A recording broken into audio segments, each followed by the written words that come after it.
Yeah, I offered to pull that one out. Oh, you did? Y'all said no. I didn't know. Oh, well, I don't know. Did you say, there's a table over there we can pull?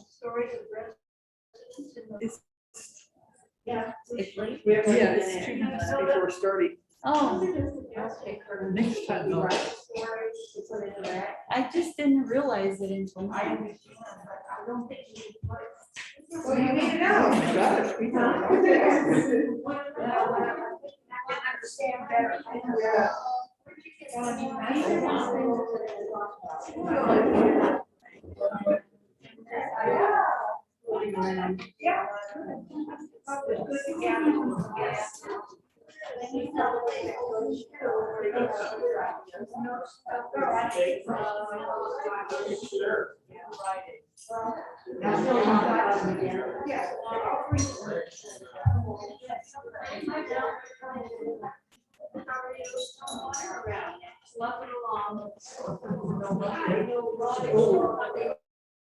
Yeah. Is that okay? You want to put me on the spot? Well, time-wise, I think yours is gonna be shorter than his. And this way we won't have to worry I don't know, about it. maybe it'll be. Well, I'll say shut up. No. I better be careful because you're gonna know me too well. We enjoy getting to know you. I've done this, I've interviewed myself twice. All right. How long are we gonna stay? Is it an hour? Yeah. Unless you want to leave that to yours. No, it wouldn't be. It would be rude. Yes, it would. It's 3:30.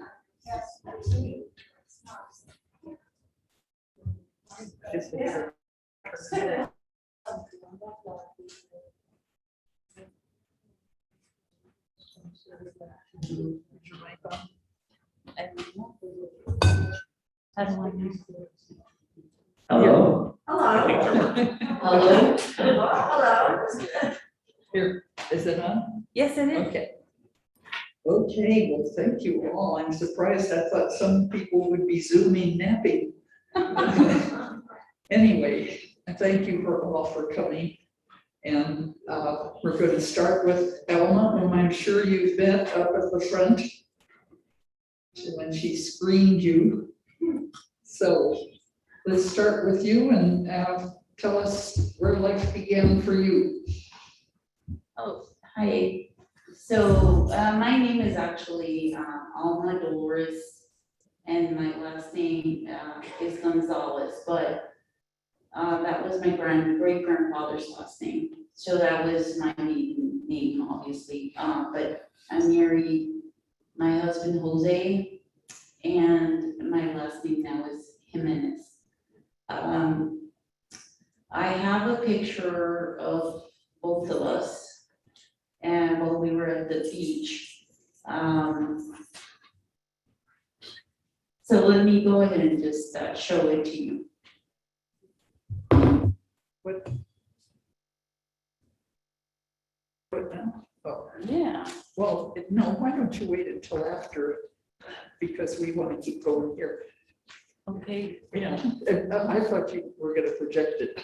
I thought they were, okay. Okay, we, Sorry was it- about that.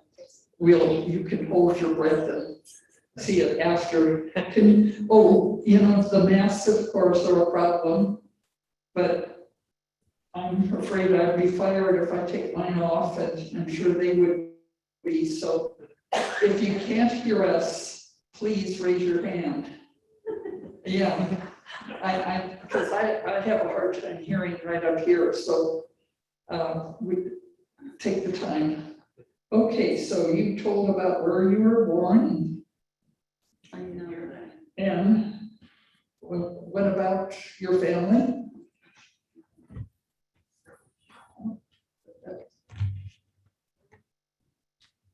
Okay, so, I introduced just my husband and myself, because I was gonna show you a picture, but I'll let you see it after. I'm originally from Texas, El Paso, Texas, and, I was born there after, my family came from, well, it was my great grandfather, they came from Spain and they came from Mexico. And, they settled in Texas. And, I was raised there until we came to California. And I've been here for 40 years. And so, my first job was working at City Team Ministries. I was an assistant to the director, and my first job ever. So I had a good time because I was always helping people and helping them with clothes, food, rent, things like that. And it was basically a growing period in my life because I started interacting with all types of cultures. And I had never been around really Asian people. So I started learning more about their culture and appreciating who they are. And so basically, it's kind of, at that time, I worked there for 5-6 years until I went into the medical field, into San Jose Medical Group, and I worked there another 5 years. I worked in the orthopediatry department in various departments, nose, throat, ear, nose, and throat. So they had me kind of like a per diem.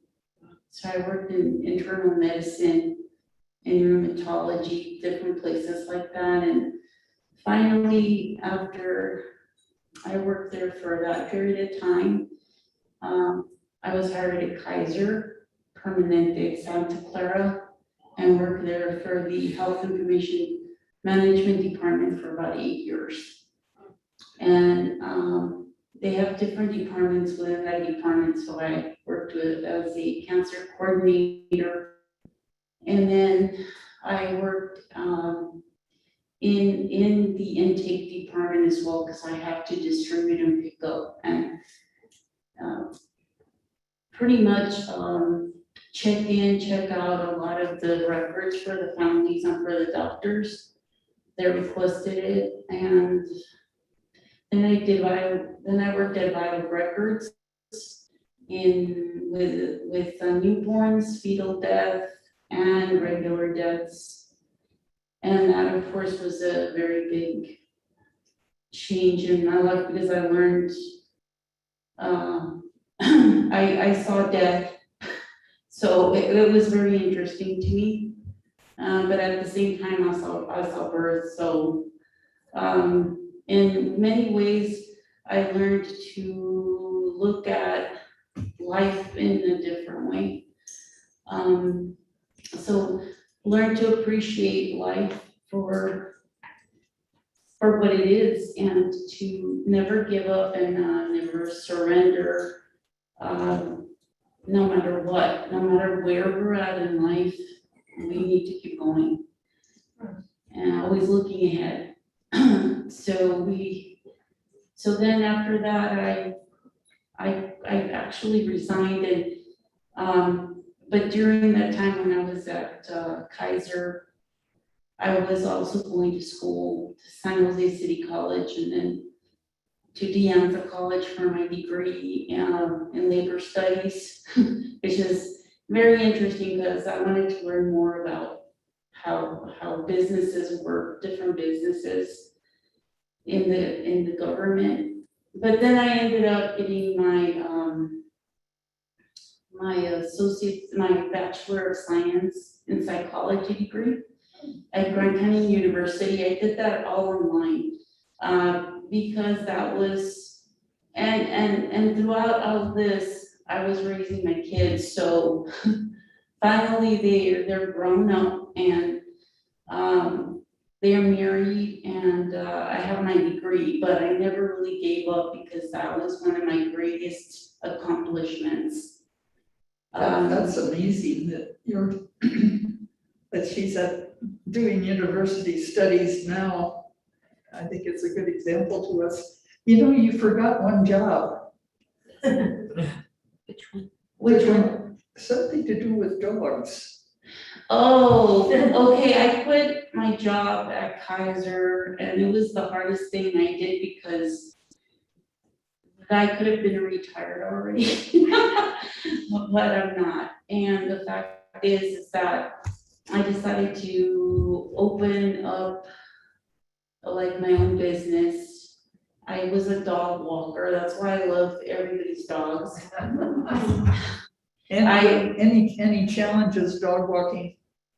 Yes, some dogs have a lot of great strength. And yes, I do understand that, and I actually walked a Great Dane and he was nice, he was a nice dog. But there was one thing about him that you didn't like. Well, I was, Let's put it politely, picking up after him. oh, yeah. Yeah, that's true. That's true. So I was completing my degree, my bachelor's while I was walking dogs, and so my business was going well until COVID, and that ended it, and I decided that I was going to apply for the census. I know it's not. I didn't get that, apply for what? I applied for the census of, the United States. Oh, okay. Because there was it just seemed like there was no other job, but it was fun and I was very careful about talking to people and the interesting thing about it is that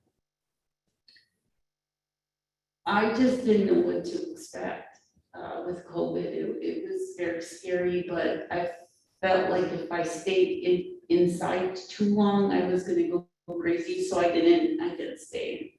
I couldn't, I walked and talked to people from far away, but I did my job, so that was the end. After 4 months, they had us do our job quickly, so that was the end. And then I kept looking for work and looking for work.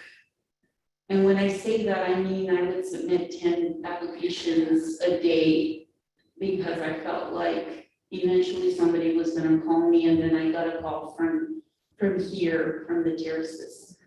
And you were well prepared with your psychology background, how to deal with us here. Yeah, no. In fact, isn't this part of your practice? No, I just made that up. No, I was a health screener before, during that time, because they were hiring for health screener at different places, but it was just short little jobs at different contract companies, and that's how I ended up here. Can you tell us about people who were important in your life? Like, I think you said your grandmother and yeah.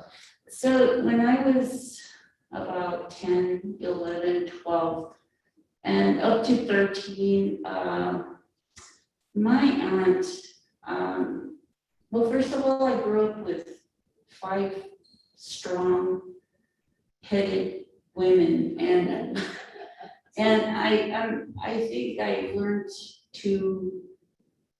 from them, and but one thing I did learn from my eldest aunt, Pat, she was a missionary in Mexico, and A missionary of what sort, religious or what? no, she was a Christian, so she, with a Catholic priest that was Christian. It was kind of weird, unusual. the mix.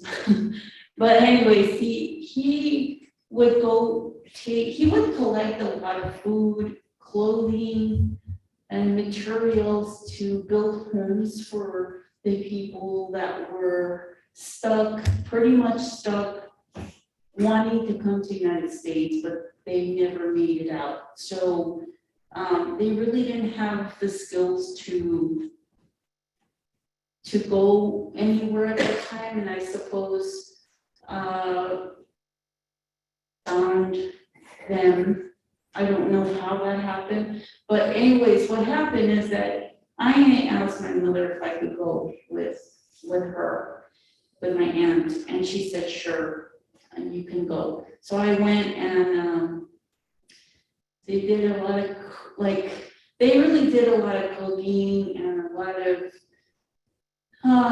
building homes, and I learned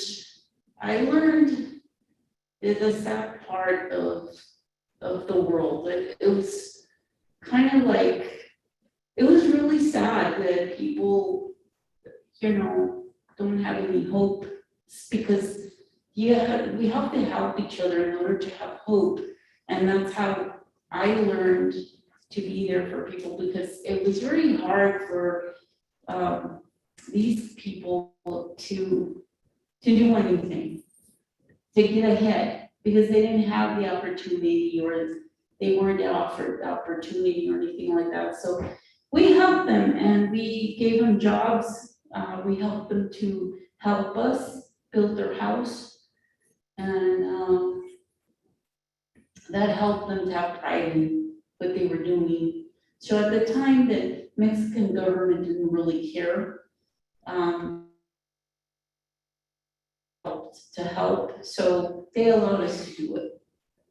And it was about 20 people from that church that used to almost every week they would be there, helping him with food and cooking and giving him clothes and offering them water and just to bathe and things like that. So it was a very interesting experience for me.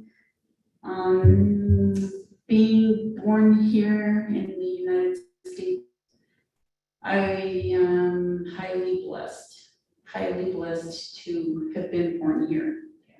So I thank God, and I don't take things for granted. Yeah. Sounds good. Okay. So anything else that? Yeah, I'm gonna see what else. I think you probably covered it. I just am amazed that she is still going to school and she has any grandchildren? I have one grandchild, her name is Melody. She's in here. There are pictures. Oh, good. So Melody is 2, and it's my son who had the baby with, his wife back in El Paso. My daughter is married as well. She's moved from here to North Carolina about a few months ago. She does not have any children, but she enjoys being there and not having to smell all the smoke. Yeah. So her husband has asthma, and they couldn't take it anymore. It was too much for them. And what else? Okay, well, that gives us a good picture. And so if anybody afterwards has some questions, they can ask you. Okay. Okay, well, thank you. And stay put. Oh, and then we'll we can clear this up and put those up here, put the table down there. I put him to work. Okay. Okay. So what are we doing with pictures? Wait until after, and then you That's can put them up here. Okay. And then just listen to this wonderful, exciting story of Mr. Gavin here. And tell us when your life started. We should start with, I am about as local can get. I was born at O'Connor Hospital over in San Jose, and I grew up literally my entire life. So I grew up walking past it here, and you know, I went to Blossom Middle School, then Fisher Middle School, and Los Gatos High School. And now I'm a rising sophomore at the University of Washington, Seattle. Let's see.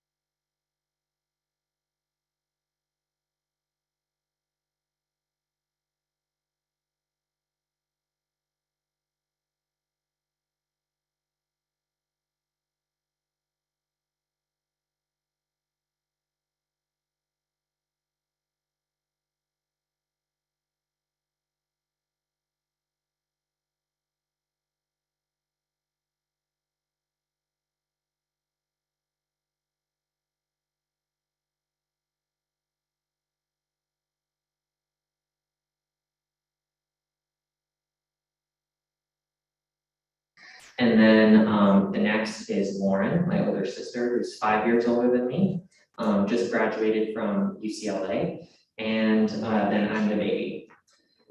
You know, one of the most exciting stories I think you have as part of your education is your being an exchange student to China, no, to Japan. Yes, just after I finished my sophomore year at Los Gatos High School, I was lucky enough to be able to participate in an exchange program to Los Gatos High School's sister school in Tokyo, Sakuragaoka High School. And I participated in an exchange program there for a couple weeks. Well, tell us about that. I mean, how, did you speak Japanese all the time? Did the people you live with, what was the family like that you lived with in Japan? Yes, so it was a homestay exchange, so I stayed with the Japanese family. It was a pretty big household. There was my host brother, my host mom, her sister, her brother-in-law, their 2 children, and then their grandmother. So there were a lot of generations mixed together in one household. And getting to the bathroom in the morning was quite a struggle. But you know, my host aunt and host uncle both spoke fluent English. They had spent time in the United States. No one else in the house spoke English. However, my host aunt and uncle did not tell me that they spoke English until maybe about halfway through my stay, because they wanted to test me on how much I knew. So otherwise, aside from when they would occasionally, you know, like speak a little bit of English with me when they wanted to practice, it was completely in Japanese. I went to school, I took all of my classes in Japanese, except for English classes where I was the teacher. And then, yeah, everything was in Japanese. I studied language arts in Japanese, geography in Japanese, calculus in Japanese. I learned calculus in Japanese, calculus in English. And then I even learned classical Japanese in Japanese. Don't ask me how much of it I remember, parts of it I blocked out. But it was a very enriching experience that, you know, I'm very happy I was able to do, and, you know, I'm glad I had that opportunity.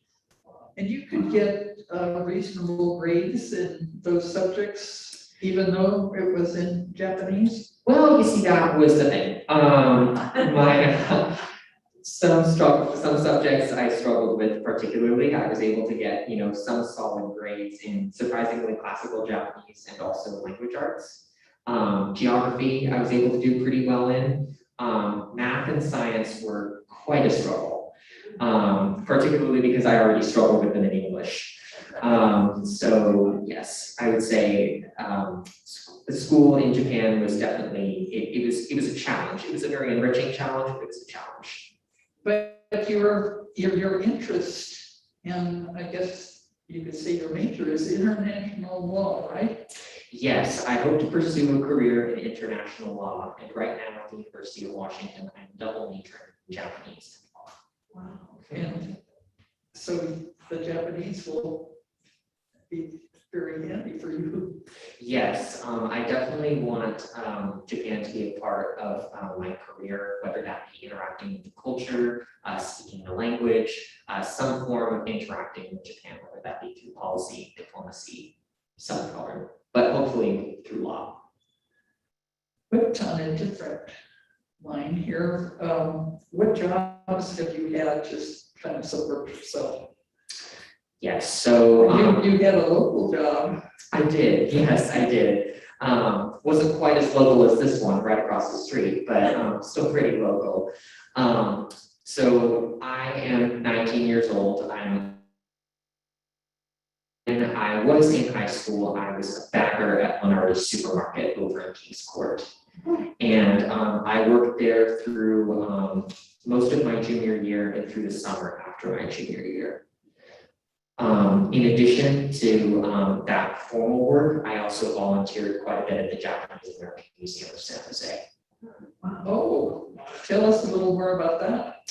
Well, I first was introduced to it because when I had joined Japanese National Honor Society at my school, we were required to volunteer. It didn't need to be related to Japan, but it's obviously better if it's related to Japan. So I had chose the Japanese American Museum because it's so close by and I feel like it's just so relevant and I feel like I can just glean so much knowledge and service from that. I volunteered there mostly at holidays like Children's Day, Boys Day, Sports, Health and Culture Day, different, and also the Obon Festival. That was probably my favorite event that I've ever volunteered at the museum. However, the Japanese American Museum, its express purpose is to remember the incarceration of Japanese Americans during the Second World War. But now it also serves, in addition to that, to also just be a beacon of Japanese culture in San Jose and the Bay Area. Do you get a chance to practice speaking Japanese? I do. I would say not quite as much as when I'm in Japanese classes, because there are a lot of people who are second generation, third generation, fourth generation, and don't speak Japanese, but still want to volunteer there or work there. But I do get to practice a fair amount of Japanese. I bet you could surprise people if they ask you a question and you could answer it in Japanese. It's interesting because very frequently I get assumed to be half Japanese. Is that right? Yes, but yeah, that's not the case. My mom is from Portugal and my dad is American. Okay.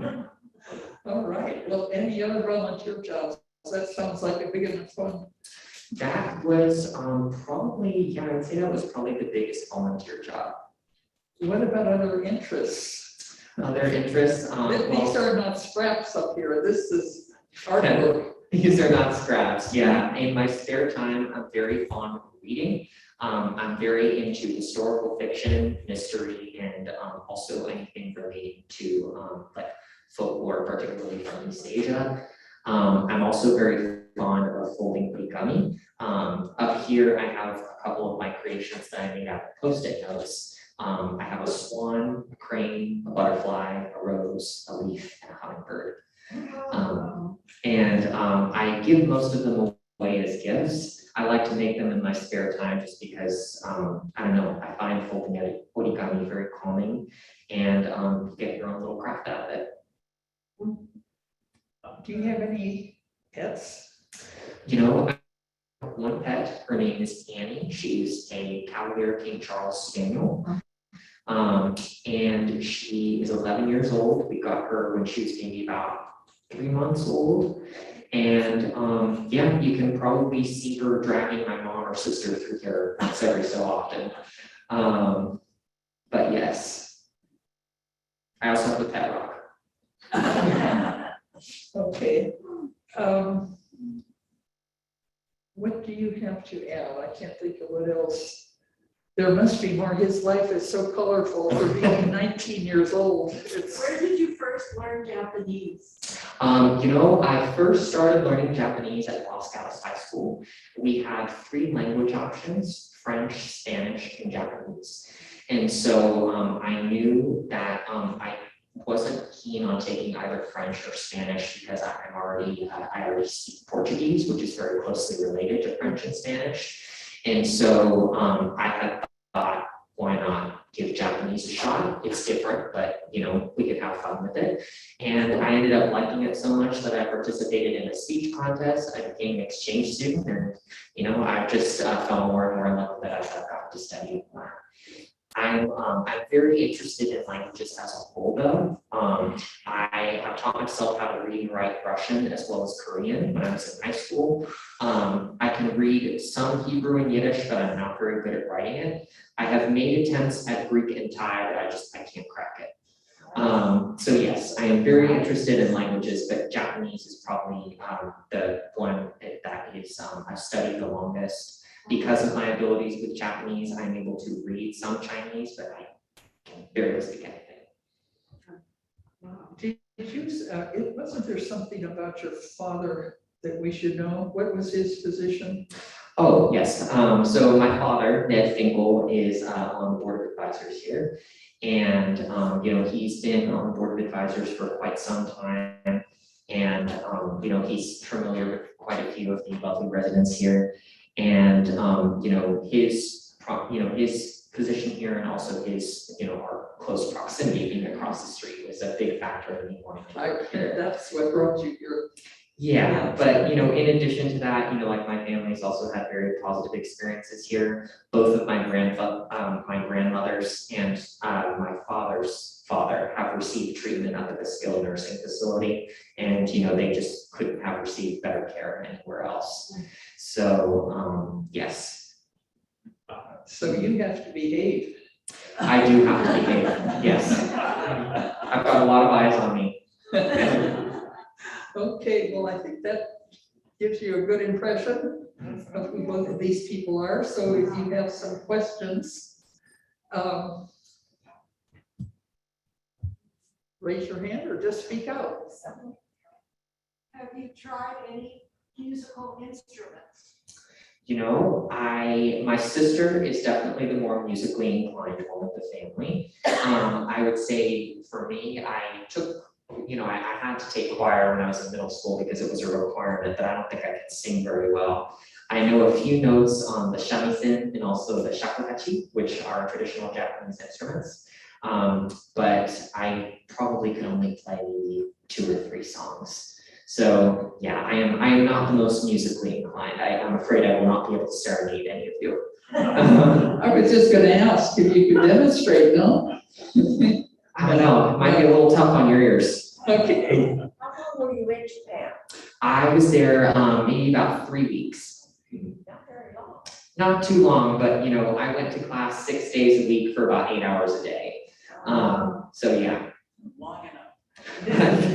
And then on days that we didn't have school, we went to what was called juku, also known as cram school. So we would go and we would just study everything that we had learned for the week in preparation for tests that we would have constantly in every class. Any other questions of Kevin? Did you do any calligraphy? I did learn a little bit of Japanese calligraphy, mostly from my Japanese teacher here in the United States. But my ability is not that great. I would say I'm better at doing calligraphy for simpler kanji. And it's also easier for me to do it when I have a more, what's the word, but like a more finer pen. So if I have like a brush pen or something like that, it's harder for me to do with like a pen that you find up at the front desk. What are you studying in school?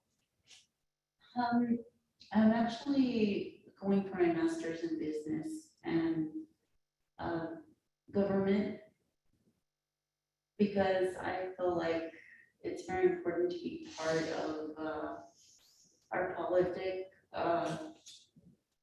I just, what I want to say is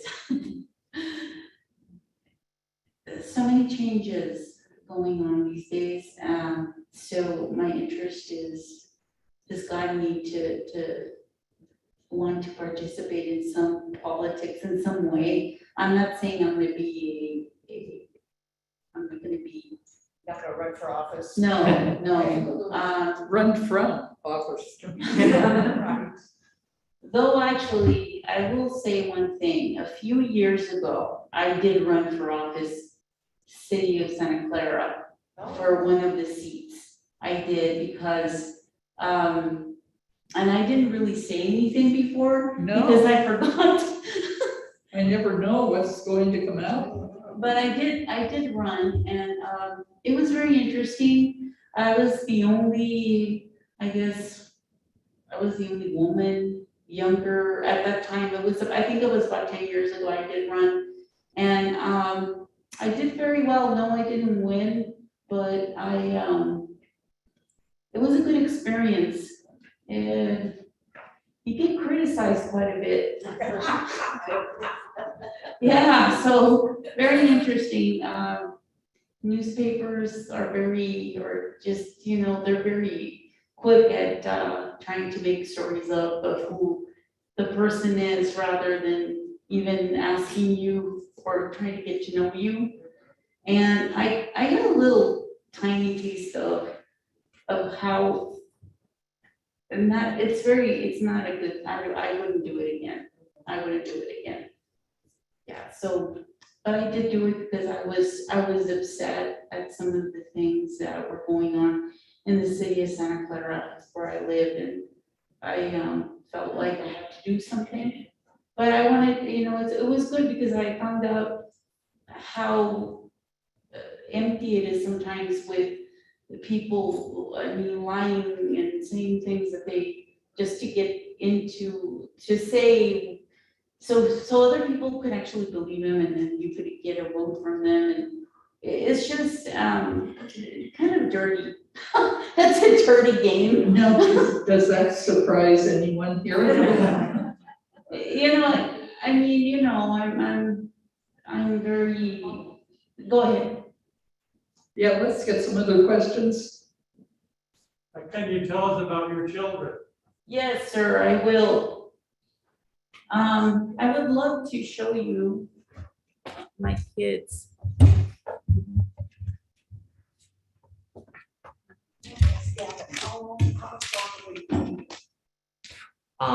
My last day is probably going to be somewhere around the 16th or 17th of September. Yes, sorry. But you will be back. I will definitely be back. I'm like gum on the bottom of your shoe.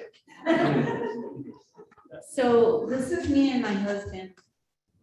My husband And Jose and I. you can come up and see these afterwards too. I We think. were taking a trip out to the ocean, and it was really cold, but we had a great time. We really did, and that's him. 35 years. Yeah. I don't know if you can see him. We'll come up and see about it. Oh, okay. That's what the plan was. And this is my son, Andrew, his wife, Juanita, and this is Melody, my granddaughter. And they live in El Paso, Texas. Yeah. And then this is my daughter, my husband. That's me with the dark hair. This is my daughter, my son-in-law.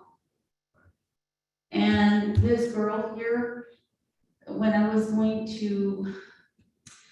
went to Palo Alto University for a while, so I met Elena. She's from Russia, and she likes hanging out with us. So she's kind of a daughter I adopted, and this is her here.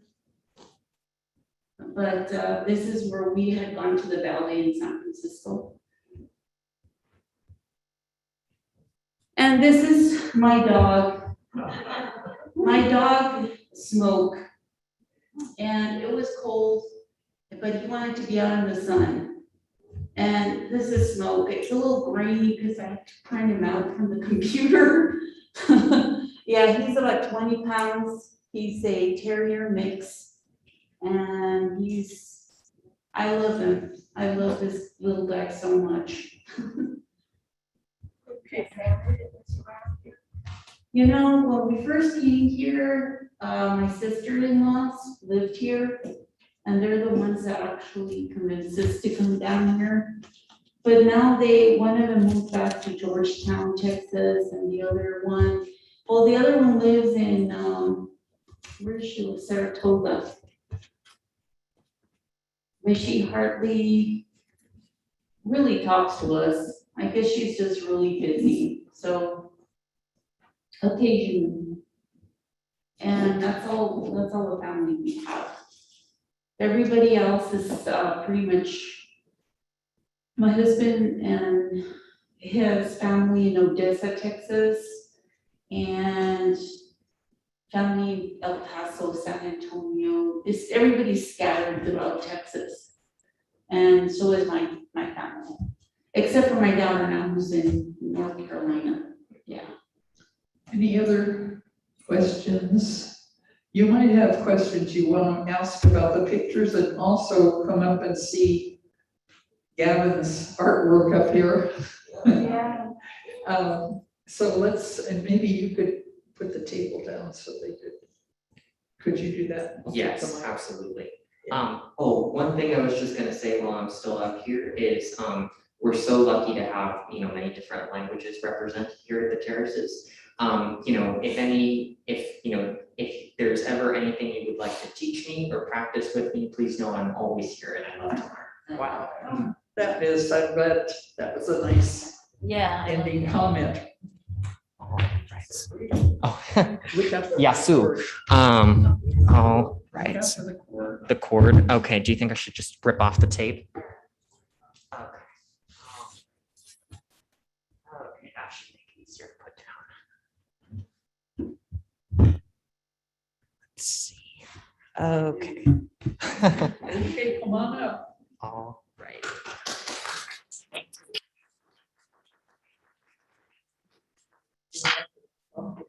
Okay.